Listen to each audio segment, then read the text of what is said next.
حول ولا قوة إلا بالله العلي العظيم أعوذ بالله من الشيطان اللعين الرجيم بسم الله الرحمن الرحيم الحمد لله رب العالمين وصلى الله على جميع الأنبياء والمرسلين ولا سيما على خاتمهم وأفضلهم محمد وأهل بيته الطيبين الطاهرين المعصومين ولعنة الله على أعدائهم أجمعين أما بعد عن النبي الأعظم صلى الله عليه وآله وسلم الکوفة جمجمة العرب ورحم اللہ تعالی وکنز الایمان وعن وصیہ علیہ الصلاۃ والسلام ان الکوفة مخزن الایمان۔ ناظرین کرام، سلام علیکم ورحمۃ اللہ وبرکاتہ۔ آج کے اس مختصر سے بیان کا موضوع ہے امیر المؤمنین علی بن ابی طالب علیہ الصلاۃ والسلام نے اپنی خلافت ظاہری کے زمانے میں شہر کوفے کو کیوں اپنا دارالخلافہ قرار دیا، اس کے اسباب و علل کیا ہیں۔ چنانچہ آپ کی خدمت میں حدیث اور تاریخ کی مناسبت سے اور اس کے سہارے سے بعض اپنے معروضات کو آپ کی خدمت میں پیش کرنا چاہتا ہوں۔ مورخین نے یہ لکھا ہے کہ امیر المؤمنین علی بن ابی طالب علیہ الصلاۃ والسلام جب برسر اقتدار ہوئے تو آپ کی حکومت میں طرح طرح کے فسادات فتنہ پرور اور مغرض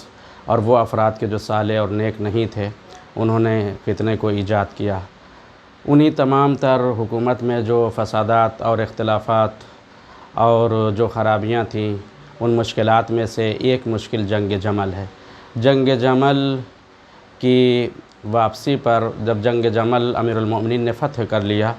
تو وہیں پر آپ کے بعض اصحاب نے، آپ کے سپاہیوں نے، آپ کے فوجیوں نے امیر المؤمنین سے یہ کہا کہ اب ایسا ہے کہ یہیں سے ہم رخ کرتے ہیں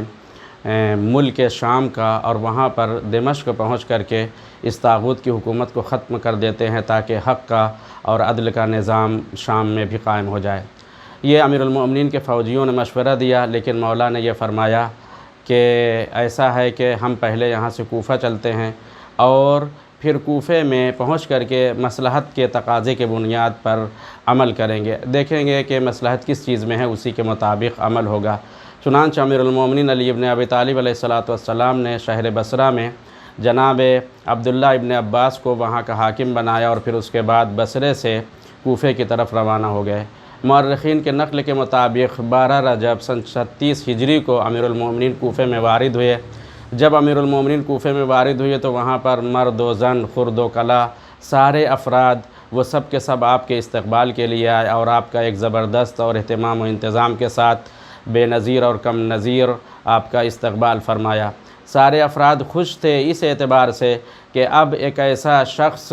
یہاں پر ہمارے سامنے موجود ہے حاکم کی شکل میں کہ جس کی عدالت کے تحت میں رہ کر کے، جس کے انصاف کے تحت میں رہ کر کے ہمارے اوپر کوئی ظلم نہیں ہوگا اور ہر طریقے کے حقوق کی ادائیگی ہمارے لیے ہوگی۔ چنانچہ سب خوش ہو کر کے امیر المؤمنین کے استقبال کے لیے وہاں پر تشریف لائے۔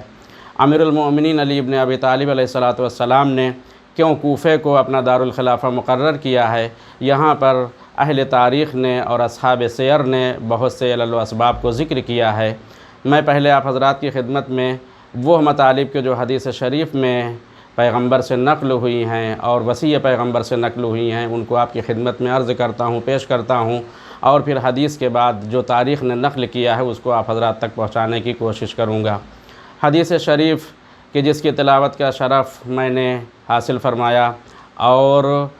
جس کو سرنامہ سخن کے طور پہ قرار دیا ہے، اس حدیث شریف نبوی کو جناب کلینی رحمۃ اللہ علیہ نے اپنی کتاب فروع کافی میں، اور اسی طریقے سے جناب صدوق رحمۃ اللہ علیہ نے اپنی کتاب علل الشرائع میں نقل فرمایا ہے۔ یہ حدیث نبوی اس طریقے سے ہے کہ جس میں کوفے کی اور اہل کوفے کی بہت ہی تمجید اور تعریف ہے اور ان کے ایمان کی طرف اشارہ کیا گیا ہے۔ چنانچہ پیغمبر کی معصوم لسان مطہر کے اوپر جو کلمات آئے وہ کلمات یہ ہیں کہ الکوفۃ جمجمۃ العرب، کوفہ یہ عربوں کے لیے مغز ہے، دماغ ہے۔ جمجمہ کہتے ہیں مغز کو اور دماغ کو۔ ظاہر سی بات ہے کسی بھی حکومت کے استقرار کے لیے ضروری یہ ہے کہ وہاں پر کچھ مفکر افراد ہوں، کچھ عقل مند افراد ہوں، کچھ سیاست مدار افراد ہوں کہ جن کی وجہ سے حکومت قائم ہو سکے اور حکومت کے قیام کے بعد حکومت میں استمرار اور بقا کا بھی انتظام ہو جائے۔ چنانچہ ایسے مفکرین کی ضرورت ہوتی ہے کہ وہ مفکرین اگر صالح ہوں، عقل مند ہوں تو اس وقت اور زیادہ حکومت کے استحکام کا سبب بنتا ہے۔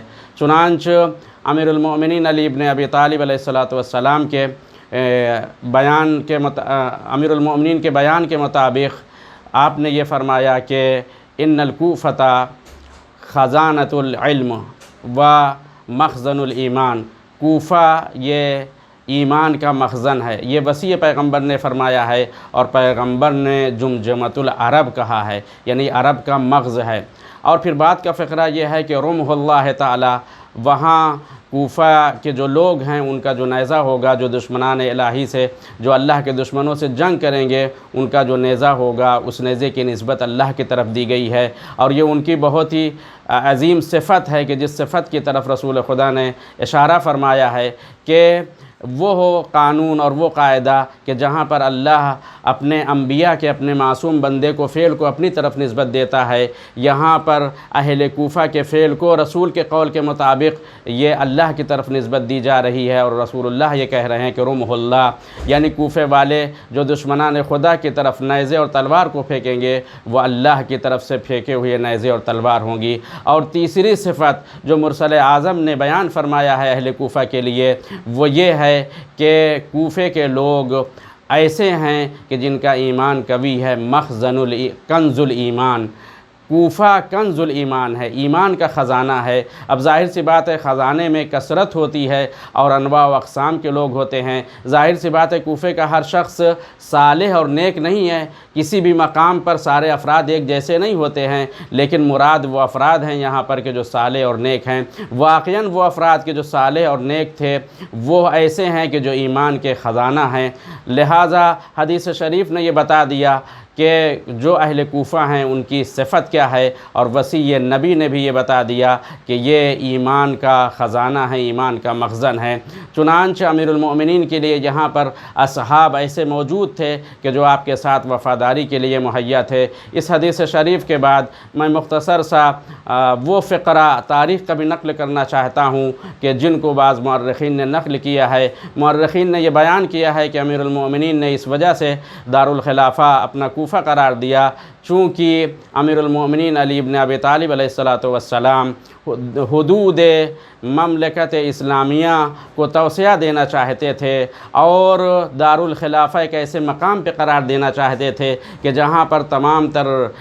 حدود کی حفاظت ہو سکے اور تمام تر لوگوں کی خدمت ہو سکے، چنانچہ انہوں نے کوفے کو اختیار کیا۔ دوسری علت یہ مورخین نے بیان کیا ہے کہ امیر المؤمنین علی ابن ابی طالب جب جنگ جمل میں فاتحانہ انداز سے واپس آ رہے تھے تو آپ نے یہ مشاہدہ فرمایا، اور آپ کے علم میں یہ چیز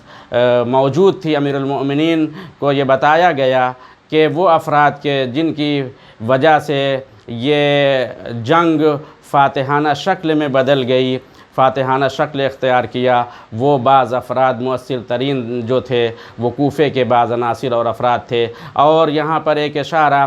یہ بھی ملتا ہے کہ امیر المؤمنین نے اس وجہ سے بھی اختیار کیا کہ وہ فاسد عناصر اور وہ مفسدین افراد کے جنہوں نے اس جنگ کے خاتمے کے بعد، جنگ جمل کے خاتمے کے بعد جو قتل عثمان کے بدلے کے لیے جو فتنہ اٹھایا تھا، اس فتنے کا دفاع اور حکومت اسلامی، مملکت اسلامی کے حدود کی رعایت کے لیے اور امنیت کے برقرار کرنے کے لیے جو نظام احسن طریقے سے ہو سکتا تھا وہ کوفے سے میسر تھا۔ لہٰذا یہ بعض جملے ہیں کہ جن کو تاریخ نے نقل کیا ہے، میں انہی الفاظ کے اوپر اکتفا کرتے ہوئے آج کے اس بیان کو ختم کرنا چاہتا ہوں۔ بقیہ مطالب انشاءاللہ تعالی بعد کے جلسے میں، والحمدللہ رب العالمین۔